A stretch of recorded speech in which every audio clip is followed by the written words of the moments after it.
तो जैसे बात हुई थी क्लास में कि आईसीएन मैंने आपको पढ़ाया था और ये बीएससी थर्ड सेमेस्टर में आपके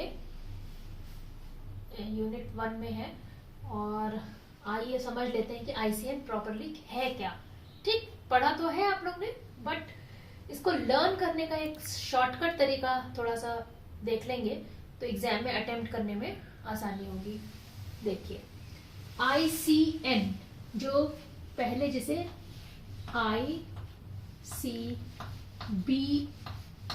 कहते थे, तो वो बदल कर अब नाम हो गया है ICN।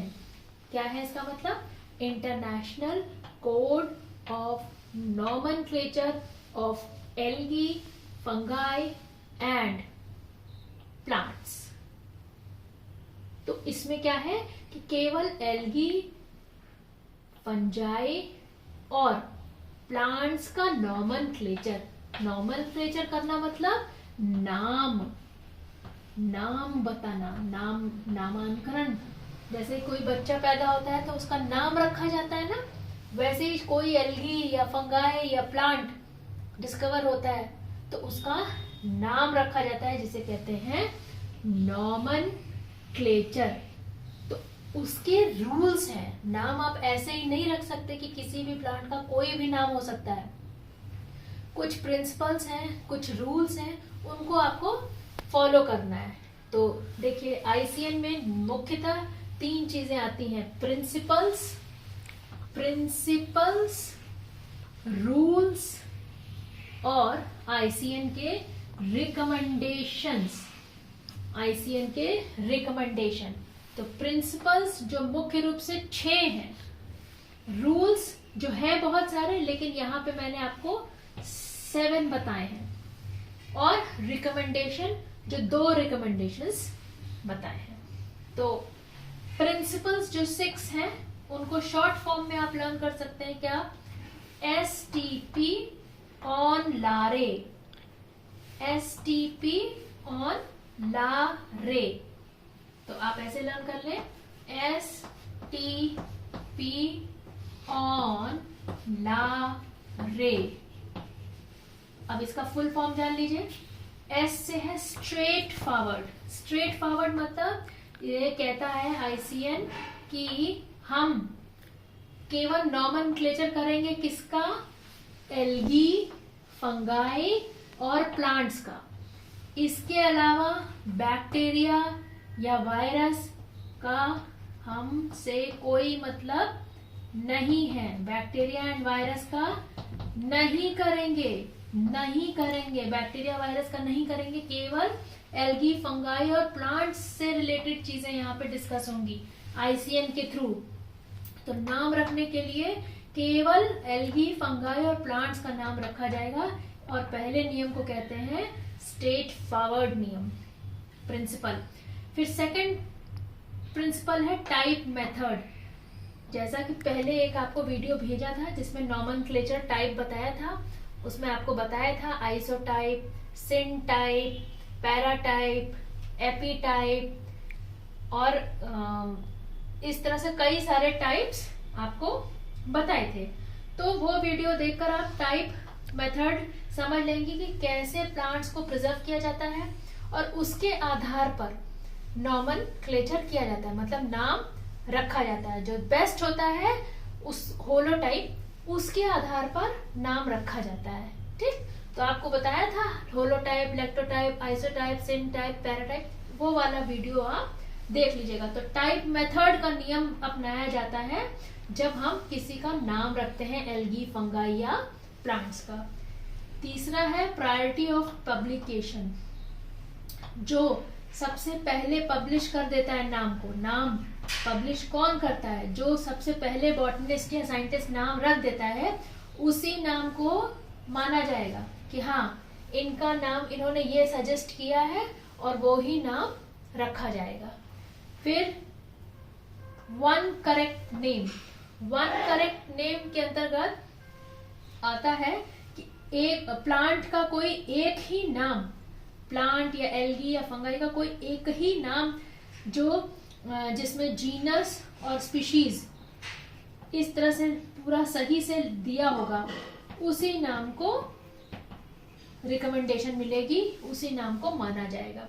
तो वन करेक्ट नेम ही एक प्लांट का रहेगा, बहुत सारे नाम उसके एक्सेप्टेबल नहीं रहेंगे। एक जो सबसे पहले पब्लिश हो गया उसी नाम को एक्सेप्ट कर लिया जाएगा। फिर नेक्स्ट है ला, मतलब लैटिन लैंग्वेज। लैटिन लैंग्वेज, सारे नाम जो है वो मेनली किस लैंग्वेज में बनाए जाते हैं? लैटिन लैंग्वेज को फॉलो करते हुए। तो या तो लैटिन लैंग्वेज या उससे डिराइव्ड कोई वर्ड्स हैं उनको ही एक्सेप्ट किया जाता है नॉमेनक्लेचर की प्रक्रिया में। फिर है आर, आर से रेट्रोएक्टिव। नॉमेनक्लेचर के जो ये प्रिंसिपल है वो है रेट्रोएक्टिव, मतलब कुछ नाम ऐसे हैं जो पहले सजेस्ट किए गए थे लेकिन वो इन रूल्स के मुताबिक नहीं है, फिर भी उनको एक्सेप्ट करते हैं कुछ स्पेशल केसेस में, कुछ स्पेशल केसेस में, सारे केसेस में नहीं। ऐसे नेम जो बहुत फेमस हो गए हैं और वो नॉमेनक्लेचर के प्रिंसिपल्स के बगैर फॉलो किए बनाए गए हैं, पर इतने ज्यादा वो फेमस हैं कि उनको एक्सेप्ट कर लिया है आईसीएन ने। तो ये आपके 6 प्रिंसिपल्स थे। STP ऑन लारे, मतलब straight forward, type method, priority of publication, one correct name, Latin language में होना चाहिए, और ये रेट्रोएक्टिव है सारे प्रिंसिपल्स। तो ये बात हो गई प्रिंसिपल्स की आईसीएन के। फिर कुछ मेन रूल्स हैं आईसीएन के, उनको समझ लेते हैं। जैसे मैंने यहाँ पे 7 रूल्स का उल्लेख किया है। पहला है, अगर इसका शॉर्ट फॉर्म देखें तो RTP ECCP, RTP ECCP, RTP ECCP, इसको ऐसे ही याद कर लीजिएगा और वहां जाकर आप एक्सपैंड कर सकते हैं। तो इसमें R क्या है? Rank of taxa. किसी जो प्लांट का या एल्गी का या फंगाई का सबसे पहले हम रैंक के हिसाब से क्लासिफिकेशन करते हैं कि वो कहाँ पे है, किस फैमिली को बिलोंग करता है, किस वो आइडेंटिफाई करना जरूरी है, उसके बाद ही हम उसका नाम रखते हैं। तो रैंक ऑफ टैक्सा पहले रूल्स में हम उसका डिसाइड कर लेते हैं। जैसे आप जानते हैं ना, सबसे पहले डिवीजन होता है, फिर आप फैमिली, ऑर्डर, और क्या कहते हैं, जीनस, स्पीशीज। तो ये सब क्या है? ये टैक्सॉन है, इसके अकॉर्डिंग ही नाम रख सकते हैं। जैसे ऑर्डर में एस लगाया जाता है नाम के अंत में, तो वो फैमिली में ACEE ये होता है। ठीक, तो कुछ रूल्स हैं, उनके हिसाब से ही नाम रखे जाते हैं। तो टैक्सा के नाम, मतलब टैक्सॉन, उसको ध्यान में रखना पड़ेगा। इस टैक्सा को ध्यान में रखने पड़ेगा नेमिंग के दौरान, मतलब नॉमेनक्लेचर के दौरान हमें ये देखना पड़ेगा कि कौन से रैंक पे है वो टैक्सॉन का रैंक क्या है, उसके हिसाब से ही नाम रख सकते हैं। दूसरा टाइप मेथड, जैसे हमने पहले बताया कि प्लांट्स के अलग अलग टाइपिफिकेशन पहले होता है और उसके बाद नॉमेनक्लेचर होता है। कि वो पहले हम डिसाइड करते हैं कि होलो टाइप है, कि फिर उसमें आइसो टाइप कौन है, लेक्टो टाइप कौन है, फिर अगर वो मिसिंग हो गए तो नियो टाइप, तब जाके नॉमेनक्लेचर होता है। तो इसके लिए पुराना मेरा वाला वीडियो आप देख लीजिएगा कि टाइपिफिकेशन नॉमेनक्लेचर में कैसे किया जाता है। फिर आपका पी से है priorities of name. Priorities of name में जो सबसे पहले नाम पब्लिश करा देता है, अगर यदि कोई बॉटनिस्ट या साइंटिस्ट किसी प्लांट का नाम सबसे पहले पब्लिश करा देता है, तो वो ही जो सबसे पहले पब्लिश कराया है उसको ही वैलिड मानते हैं, उसको ही सही माना जाता है कि ये इसने डिस्कवर कर लिया, वही उसी डेट से वो एक्सेप्ट कर लिया जाता है। फिर है ई से है effective and valid publications of names. Effective and valid publications का मतलब होता है कि ऑनलाइन वो नाम सबको पब्लिश्ड होना चाहिए, सबने देखा हो उस नाम को। ऐसा नहीं है कि किसी लोकल जर्नल में आपने पब्लिश कर दिया और वो इंटरनेशनल लेवल पे एक्सेप्ट हो जाएगा।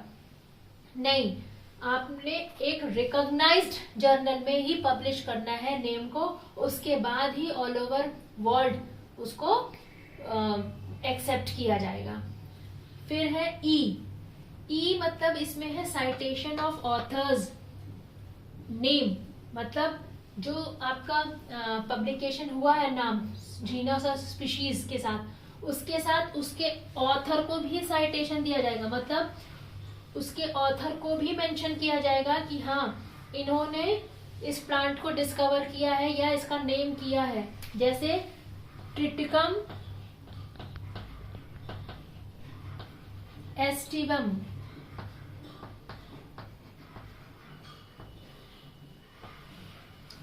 ये है एल, तो यानी कि लीनियस ने इस नाम को सबसे पहले प्रपोज किया तो वो एक्सेप्ट वैसे ही हो गया। फिर है नेक्स्ट सी है कंजर्व्ड नेम।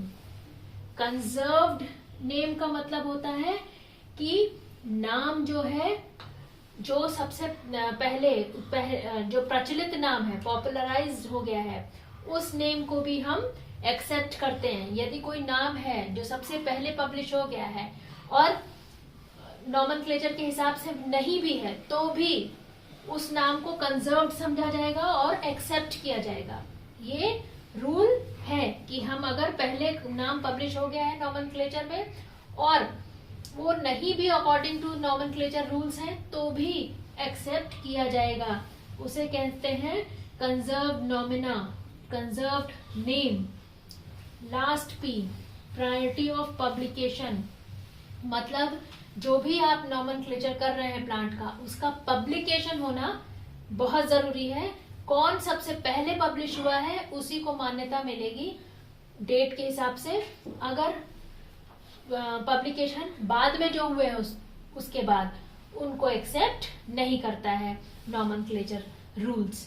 तो आपके 7 इंपॉर्टेंट रूल्स हैं। RTP, ECCP मतलब rank of taxa, type method, priorities of name, effective and valid publications of name, citation of authors, फिर conserved name and priority of publication। अब ICN रिकमेंड करता है, क्या recommend करता है?